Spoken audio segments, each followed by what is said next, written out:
big matchup like Wisconsin-LSU matchup, like a Big Ten versus SEC team? I mean, I can't control the schedule. You know, we can just control who we got, who we play next, and right now that's Iowa State, and that's all we're focusing on right now. Would it be fun for you guys though to have that in the schedule? I mean, yeah, it probably would be fun, but I mean, we won't see them until later down the road. What's your take on Iowa State's receivers? Very talented. You know, they got a lot of guys that they like to move around, you know, different spots. They got a very talented, quick running back and a quarterback, you know, who can spread it around and get the ball in different places.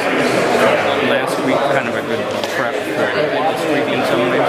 Yeah, I would say so. You know, their offenses, they're not totally the same, but they do have some similarities. What did you learn from last Saturday's experience?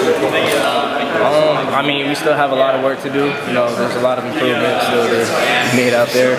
But, you know, I feel like we could be a really good defense once, you know, we get it all going and we have the communication down. You touched on this a little bit earlier about not doing too much. What's the key to making that happen? Pretty much just staying focused, you know, each and every play, focus on my job, but at the same time not overthinking what I have to do. There's a temptation to kind of do too much a lot of times. You know, just pretty much just getting back in my zone, you know, focusing on the play at hand, what I have to do, and, you know, just keeping it that simple. Try not to overcomplicate things. What's the biggest thing you have to clean up after?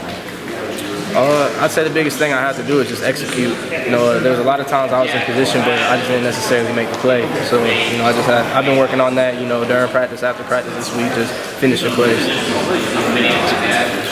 What's the mentality, Greg, of being out there on that island, that any mistake you make is pretty much out there for everybody to see, unlike some other positions? I mean, you can't think about that, you know. You just got to trust your coaching, trust your technique, trust yourself, and just go out there and try to make plays. I think, you know, people try to pick nits and, you know, look for a negative maybe in a game where you guys played pretty well. You, at least from what I've heard on the outside, have gotten heat for your performance on Saturday. Do you listen to that outside stuff? Is that stuff that you hear?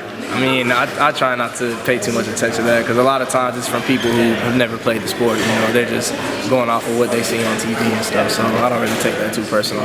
And being on the other side of Desmond, you're going to get it. I mean, they're going to come after you. So does that? I don't know. How do you prepare for that? You don't really know what's coming. Yeah, I mean, it is what it is. You know, I just try to control what I can control. You know, I know I need to have a better performance in order to help my team out. You know, I've been trying to improve that this week in practice, and you know, I'm trying to, you know, just go out there and perform to my best on Saturday.